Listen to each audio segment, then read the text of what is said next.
और इस बीच बढ़ते खबरों में आगे पश्चिम बंगाल के दार्जिलिंग में ट्रेन हादसे की खबर आपको बताते हैं। 2 रेल कर्मचारी समेत 9 लोगों की इसमें मौत हो गई। इस बीच मालगाड़ी ने कंचनजंगा एक्सप्रेस को टक्कर मारी थी, जिसकी वजह से बड़ा हादसा हो गया। रेल मंत्री अश्विनी वैष्णव ने घटना को दुर्भाग्यपूर्ण बताया। रेल मंत्री अश्विनी वैष्णव ने जायजा भी लिया घटनास्थल का, घायलों से मुलाकात भी की। और ये तस्वीरें आपकी स्क्रीन पर पश्चिम बंगाल के दार्जिलिंग से, जहां पर यह बड़ा भीषण ट्रेन हादसा हुआ और अखबारों के फ्रंट पेज पर भी इस खबर का जिक्र। और फिलहाल तस्वीरों में आप रेल मंत्री अश्विनी वैष्णव को भी देख सकते हैं, जो कि अस्पताल में पहुंचे। घटनास्थल पर पहुंच के उनके द्वारा घटनास्थल का जायजा लिया गया और घायलों के साथ में मुलाकात करते हुए भी उनको देखा गया।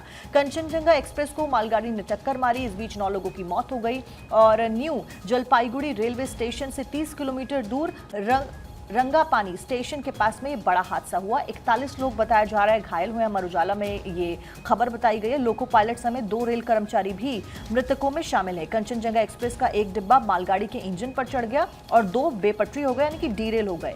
इस बीच ये खबर अखबारों में भी मौजूद। तो कल के दिन एक बड़ी घटना घटी थी। हालांकि अभी तक जो जानकारी सामने आई है वो ये कि गलत सिग्नल, वहां पर जब सिग्नल मिला था तो उसके बाद जो मालगाड़ी का ड्राइवर था, दरअसल उन्होंने इसकी अनदेखी कर दी। और इस बड़ी घटना के पीछे फिलहाल के लिए जो जानकारी है वो लापरवाही ही बताई जा रही है। हालांकि अब जो इन्वेस्टिगेशन के बाद ही तमाम चीज़ें स्पष्ट हो जाएंगी। लेकिन ये जो तस्वीरें हैं, ये लाइव तस्वीरें हैं आपकी टीवी स्क्रीन पर, क्योंकि अभी भी वहाँ पर कैसे जो यातायात है, कैसे जो ट्रेन्स हैं वो प्रभावित ना हो, ये कोशिशें हैं, वहाँ पर संचालन प्रभावित ना हो। हालांकि खबर ये भी सामने आई कि जो कंचनजंगा डाउनलिंक है वो यहाँ पर बीती रात पहुँची है, लेकिन खुद रेल मंत्री वहाँ पर गए थे। उन्होंने तमाम चीज़ों को लेकर के जायजा लिया। एक बड़ी घटना घटती है पश्चिम बंगाल के दार्जिलिंग में।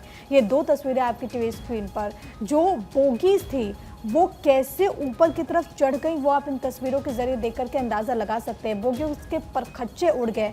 2 बोगियां थी जो कि पलट गई और इसमें जो लोग थे वो बुरी तरह से जख्मी हुए। घटना के तुरंत बाद रेल मंत्री अश्विनी वैष्णव वहां पर पहुंचते हैं। कहा यह गया कि अश्विनी वैष्णव कुछ दूरी के बाद बाइक से वहां पर पहुंचे थे, क्योंकि जो रास्ता था वो खराब था। और वो भी तस्वीरें बीते दिनों भारत 24 ने आप तक पहुंचाई थी रेल मंत्री की तरफ से। देखिए यही बाइक थी जहां पर पीछे बैठ करके अश्विनी वैष्णव पहुंचते हैं, क्योंकि गाड़ी के लिए वो जो रास्ता था वो सही नहीं था। जिसके बाद रेल मंत्री अश्विनी वैष्णव बाइक में पीछे बैठ करके वहां पर पहुंचते हैं। एक बड़ी घटना घटी, लेकिन कई सारे सवाल है। जांच के बाद ही तमाम चीज़ें जो हैं वो स्पष्ट हो पाएंगी। बीते दिनों आपने सुना था कि रेलवे की तरफ से जो प्रेस कॉन्फ्रेंस की गई थी, वहां पर जया सिन्हा की तरफ से, उनकी तरफ से भी जानकारी दी गई कि अभी तक जो इन्फॉर्मेशन सामने आई है रेलवेज़ को, वो ये बताती हैं कि वहाँ पर दरअसल सिग्नल की अनदेखी की गई। लोको पायलट की भी इस घटना में मौत हो गई है। लेकिन अश्विनी वैष्णव की तरफ से एक बहुत महत्वपूर्ण बात कही गई, वो ये कि दोबारा ऐसी परिस्थितियां न बने, इसको लेकर के अब तमाम तरह के कदम उठाए जाएंगे। घायलों से उन्होंने तुरंत मुलाकात की, क्योंकि एक बड़ी घटना घटती है। और जहां पर ये घटना घटी है वहां पर आप देखेंगे बहुत दूर एक रिहायशी इलाका है। दरअसल ये जो घटना घटी है वो जलपाईगुड़ी से थोड़ा आगे जा करके है। यहाँ पर ये आउटर पर घटना घटी और इसी वजह से वहाँ पर जो रेस्क्यू टीम पहुँची उनको भी काफ़ी वहाँ पर थोड़ा वक्त ज़रूर लगा पहुँचने के लिए, लेकिन उसके बाद तमाम चीज़ें शुरू कर दी गई। रेलवे ने इसको लेकर के मुआवजे का ऐलान भी कर दिया है गया है रेलवे की तरफ से। मामूली घायलों को 50-50 हज़ार की सहायता मिलेगी। गंभीर रूप से जो जख्मी हैं उनको 2.5 लाख रुपए की आर्थिक सहायता दी जाएगी। मृतकों के परिजनों को 10-10 लाख मुआवजा दिया जाएगा। और ये भी जानकारी सामने आई कि इनमें कई यात्रियों की मौत हुई है, लेकिन रेलवे स्टाफ भी बताए जा रहे हैं जिनकी इस दर्दनाक हादसे में मौत हो गई। ये तस्वीरें इस वक्त हम आपको दिखा रहे हैं। डिस्ट्रीब्यूशन की जो प्रक्रिया है वो यहाँ पर कल से ही शुरू कर दी गई थी। कल सुबह 9 बजे की ये घटना है, यानी कि लगभग आप ये समझिए कि 23-24 घंटे का जो वक्त है वो अब बीत चुका है। और अब यहाँ पर तमाम जो कदम हैं वो उठाए जा रहे हैं, चाहे वो एनडीआरएफ हो, चाहे वो एसडीआरएफ की टीम हो या फिर पुलिस प्रशासन। बड़ी संख्या में वहाँ पर अधिकारी जुटे, स्थानीय लोगों का वहाँ पर जमावड़ा लग गया। जो लोग वहाँ पर मौजूद थे उनका ये भी कहना था कि कल क्योंकि त्योहार का मौका था, लोग अपने घरों में थे, जश्न मना रहे थे, लेकिन इसी दौरान एक तेज आवाज सुनाई देती है। जब लोग भागते भागते वहां पर पहुंचे तो उनको पता चलता है कि एक हादसा हुआ है।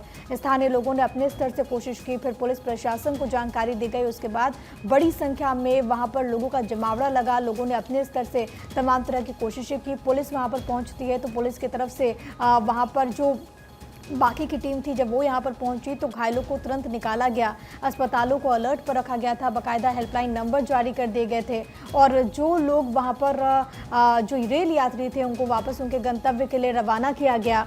लेकिन फिलहाल के लिए तस्वीरें जो लाइव हैं वो आपकी टीवी स्क्रीन पर। बिल्कुल, और देखिए किस तरीके से वो तस्वीरें आपको दिखा रहे हैं जब ये पूरा हादसा हुआ।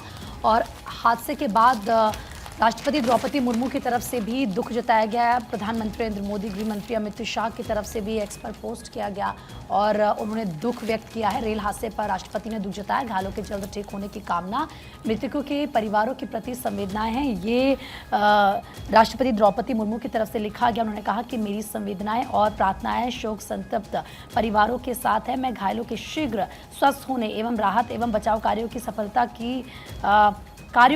की कामना करती हूँ। इसके अलावा प्रधानमंत्री नरेंद्र मोदी की तरफ से भी पोस्ट किया गया था जिसमें उन्होंने लिखा कि जिन लोगों ने अपने प्रियजनों को खो दिया है उनके प्रति संवेदना है। मैं प्रार्थना करता हूँ कि घायल लोग जल्द से जल्द स्वस्थ हों। अधिकारियों से बात की है और स्थिति का जायजा भी लिया है। हादसे से प्रभावितों की सहायता के लिए बचाव अभियान लगातार जारी है। और देखिए एक के बाद एक ट्वीट एक्स पर दरअसल पोस्ट यहाँ पर किया गया और जिस तरीके से पूरा हादसा हुआ, कोरोमंडल एक्सप्रेस हादसे की याद इस हादसे की बात आ गई क्योंकि एक साल पहले ही 2 जून को बेंगलुरु हावड़ा सुपरफास्ट एक्सप्रेस से टकराने के बाद कोरोमंडल एक्सप्रेस से बालासोर में एक मालगाड़ी से टकरा गई थी। और आपको याद होगा किस तरीके से तमाम लोग, 300 लोग थे जिनकी जान चली गई थी और 1000 से ज़्यादा लोग थे जो बुरी तरीके से घायल हो गए। और अब ठीक करीब 1 साल बाद इस तरह से हादसा होना पुराने जख्मों को हरा करना जैसा है। और इस हादसे पर अमित शाह ने भी दुख जताया है। रेल हादसा बहुत दुखद है, गृह मंत्री की तरफ से ये लिखा गया और साथ ही घायलों के शीघ्र स्वस्थ होने की कामना भी उनकी तरफ से की गई। इसके अलावा सीएम योगी ने भी हादसे पर दुख जताया है। जनहानि अत्यंत दुखद और हृदय विदारक है। मेरी संवेदनाएं शोकाकुल परिवारों के साथ हैं। तो तमाम जो लोग हैं वो इस हादसे को दुर्भाग्यपूर्ण बताते हुए, दुख इस पर जताते हुए और जितने भी घायल हैं सभी के स्वस्थ होने की जल्दी कामना करते हुए 41 लोग बताए जा रहे हैं कि घायल हैं। इसके अलावा आपको बता दें कि इसमें 9 लोगों की अब तक मौत हो चुकी है और टक्कर इतनी ज़्यादा थी कि आप उन तस्वीरों को देखकर अंदाज़ा लगा पाएंगे कि बोगियाँ ऊंची उछल गई, एक दूसरे के ऊपर वो बोगियाँ चढ़ गई। तो आपको देखकर अंदाज़ा लग जाएगा कि कितनी ज़्यादा खतरनाक वो टक्कर रही। मालगाड़ी का लोको पायलट भी मृतकों की संख्या में शामिल है। यात्री ट्रेन के गार्ड भी इसमें शामिल हैं। उन्होंने इस हादसे का कारण लोको पायलट द्वारा सिग्नल की अनदेखी करना भी इसमें बताया है। और इस बीच रेल हादसे की जांच के लिए टीम गठित कर दी गई है। रेल मंत्रालय ने जांच के लिए टीम का गठन कर दिया है क्योंकि जांच होना बहुत ज़्यादा ज़रूरी है। हालांकि जो शुरुआती जांच पड़ताल है उसमें वजह यही सामने आ रही है कि नियम ताक पर रखकर तेज़ गति के साथ में मालगाड़ी चालक के द्वारा चलाई जा रही थी। खराब मौसम था और सिग्नल भी खराब था, ये भी जानकारी मिल रही है। फिलहाल टीम गठित कर दी गई है जो कि इस पूरे मामले के ऊपर इन्वेस्टिगेट करती हुई नजर आएगी। अश्विनी वैष्णव खुद घटनास्थल पर पहुंचते हैं, जायजा उनके द्वारा लिया जाता है और यही एक्टिवनेस फिलहाल उनके द्वारा पहले भी हमने देखा था जब रेल हादसे हुए तब दिखाई गई थी। फिलहाल जो तस्वीरें आप अपनी स्क्रीन पर देख रहे हैं ये लाइव तस्वीरें आप देख रहे हैं जहां पर आप तमाम जो टीम्स हैं, एनडीआरएफ की टीम वो यहां पर क्लियर करती हुई नजर आ रही है रेलवे ट्रैक को और मलबा हटाती हुई नजर आ रही है क्योंकि वापस से सब कुछ पटरी पर लाना बहुत ज़्यादा ज़रूरी हो जाता है। 19 ट्रेनों पर इस पूरे घटनाक्रम का, इस पूरे हादसे का असर पड़ा है। हादसे की वजह से 19 ट्रेनों को रद्द किया गया या फिर डाइवर्ट करना पड़ा। इसमें कई सारी ट्रेनें नई दिल्ली की भी हैं, जानकारी अखबारों में दी गई है। रेल दुर्घटना दुखद है। जिन लोगों ने अपने प्रियजनों को खोया है उनके प्रति संवेदना यहाँ पर व्यक्त की जा रही है लगातार। और इस बीच प्रधानमंत्री नरेंद्र मोदी ने लिखा कि मैंने स्थिति का जायजा लिया है, प्रभावितों की सहायता के लिए बचाव अभियान लगातार जारी है। और बचाव अभियान के बाद में किस तरीके से मलबा हटाया जा रहा है, ट्रैक को क्लीन किया जा रहा है, वो भी आप देख रहे हैं। लाइव तस्वीरें फिलहाल आप अपनी स्क्रीन पर देख रहे हैं। इस बीच ममता बनर्जी की भी प्रतिक्रिया सामने आती है। उन्होंने कहा कि दुखद रेल दुर्घटना से स्तब्ध हूं। बचाव और चिकित्सा सहायता के लिए डीएम, एसपी, डॉक्टर, एम्बुलेंस व आपदा टीमें घटनास्थल पर जुटी हुई हैं। युद्ध स्तर पर बचाव कार्य जारी है। ममता बनर्जी के द्वारा यहां पर यह बात कही गई।